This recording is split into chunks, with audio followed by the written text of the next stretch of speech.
What's going on, Asian? But welcome back to Beyond the 90. So you might have noticed we're in a slightly different location. The background is different. I'm actually on holiday at the moment, and I've just been at a festival the last couple of days. So again, I've not been able to make some videos because there's been very little internet. It's finally got somewhere now. And thought I'd just, again, it's all kicked off recently. A bit of a background. I left on Thursday, and then two new signings have come out absolutely nowhere. One's been announced, or one of them is close to being announced at the time of recording the video properly. So we thought that Fatal would be announced, and then obviously Golding as well, looking like a signing for 5 million. I know not made on the video as of yet, but I thought, cool, Fatal would be the first signing as soon as the first day comes, and it's still going on. I mean, the kit's been announced. You would have thought that people were saying, oh, the kit would be announced in the kit announcements. Not really. And then coming into this one, two signings that have come out of nowhere.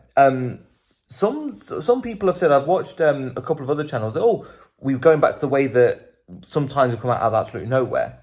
I'll give you a clue to two of them and we've always managed to keep a lid on a couple of them. Number one has been Walt Fass, if you remember. He came out of absolutely nowhere. They were linked to Kanji, were linked to Todibo, and a couple of other players as well. And then Walt Fass came in. And then we had Tom Cannon on the last day of the season. Then just 24 hours before the transfer window closed, we got linked to him, and he ended up coming in on the window. So it's not necessarily the case. But anyway, getting to the player that's actually been announced, and that is Bobby De-Cordova Reid, if that's his name correctly. I'm going to try and get a Fulham fan on to go over him a little bit, because that came out of absolutely nowhere. Now, you've probably looked into him, what he's about. He can play it all on the front line. I was watching an interview, excuse me. I was watching an interview with him on a Fulham channel, and it was asked what was his favourite position to play. And he actually said number 10, which I thought was interesting. So how do I think? Okay, 31 years old, 3-year deal. I think it's not a bad signing, to be honest. Premier League experience, and that's what people have asked for a while. I think he's a good standard Premier League player, and what he's going to give you is going to give you that hard work and that graft that's going to get you out of those positions and get you into a top, and get you into like a player that you can build for the future, but is still there, that's on the cusp of just in his prime. But he can give competition for Mavididi, competition for even somebody like a Jamie Vardy. If we decide to play a 3-5-2, I think he can slot in and play like the cam role, like Shinji Okazaki role, but also play like alongside a Jamie Vardy. I think would work quite well. Brings heaps of experience, got loads of caps in the over 100 caps in the Premier League, and he's a grafter. And that's kind of what we need to get us out of this situation. And also, if we do progress and we do decide to step up, I think he's the kind of player that can escalate and come up with us. Are we going straight to the top? Let's just try and stay in the Premier League. It's the main thing. Another thing that I think that watching a few of the channels that people haven't mentioned, I think also this is a good mentoring experience for McAteer. Now with Mavididi, people forget he's 26 now? 25, 26? So he's coming into the prime of his career. With that, last season, we literally had him and that was it. When Casey McAteer was out, we didn't really have another left winger. So I'm really glad we've managed to recruit somebody in that position, which means that we probably are going to play with out-and-out wingers more often. If maybe they can come invert inside, we'll have to see. McAteer, I think, will be a player that can maybe... We've talked about this in the past where there's loads of players that will potentially go out on loan or come back. So you like sort of Braybrook, Alves, maybe not so much because we're lacking in centre and forward areas. But coming into this, I think McAteer will really help him. I don't know what your thoughts again. Leave them in the comments down below. But I think he'll be a really good signing for us. In terms of he plays that role, and we've lost a bit of experience with Iheanacho leaving. Yes, he hasn't the most experienced player, but he's been with the squad for a while. He knows what's about. Marco Brighton. So bring in a good character like that, and I think McAteer will help. It will help McAteer develop and bring him under the wing. This is how you should play. And I think that's one of the reasons. Listen, he's only 31. He's still got years ahead of him. And I think a 3-year contract on a free, I think it's a pretty of a no-brainer. When I heard the news, I went, yeah, that's a good signing. Considering where we are, considering that we need players that are going to step up, considering his versatility, I think it'd be brilliant. And yeah, again, McAteer will be a great person to keep around the squad and build around. And then another player, I think, is Okoli, another one. Again, it's been announced out of absolutely nowhere. So really excited to see him. And if we are going to play, I think Vestergaard has been signed on a 3-year contract to probably be the main starter in the Prem. Let's be honest. What does this mean for Connor Cody going into next season? Will he be loaned out? I mean, we're out of FFP issues so far. We could potentially get back into it. But he can play again on the left, on the right, Okoli can. I think he's a decent enough player. I think there's a 5-year contract that's been rumoured around. Again, he's probably doing his medical, has passed his medical at the moment, so that will be good to hear.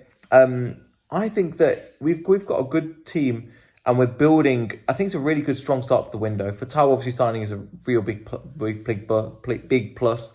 And then De-Cordova, Reid on a free, I think is a good move.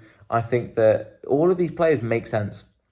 It shows the club are ambitious. We aren't just going to go, oh, well, we're going to stay in the Premier League. But these are players that we're going to, in the same way that when we bought Harry Winks in, we bought Connor Cody in, these players weren't to just be at that level, it's to take us the step above. And I think some of the players we've signed, some of them are young, and I like De-Cordova Reid because of his experience.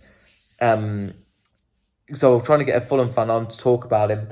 And what was good as well, you know how our fans were like, Kendrick Hall, we're gutted to see you leave. And Chelsea fans are looking at that going, yeah, he's a bit of a player if they're saying that, compared to the likes of Dan Drinkwater. Like, you can have him for 35 mil, that's fine by me.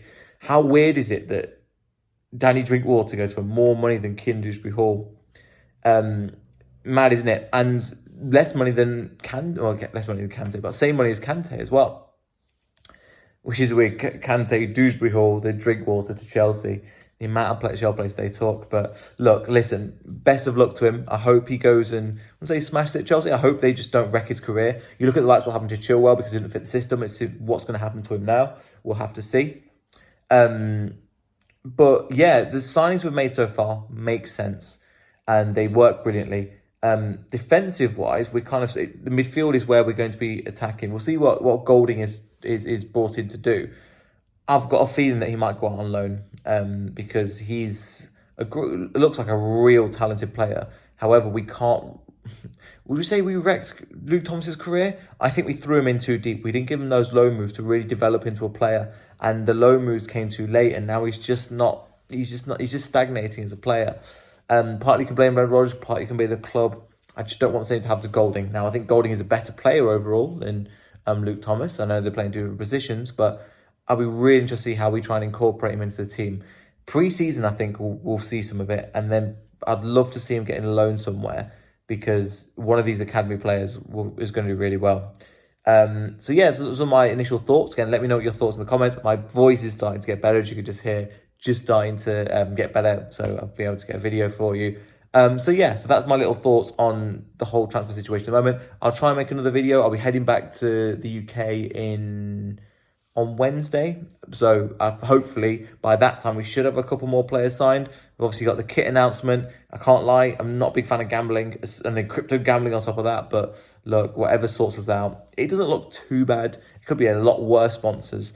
But I'm glad that got announced. My only thing is, I thought the Premier League signed a contract for, they said it was a multi-year deal. Didn't they sign something saying they can't have gambling sponsors after 2025 or something like that? I might be considered, but yeah, there's your little update on Leicester City. Again, hopefully you enjoyed this video. I know it's not exactly best audio quality or best background or whatever, but I do what I can. Make sure you like and subscribe, all that good stuff. We'll see you all in the next video. So goodbye.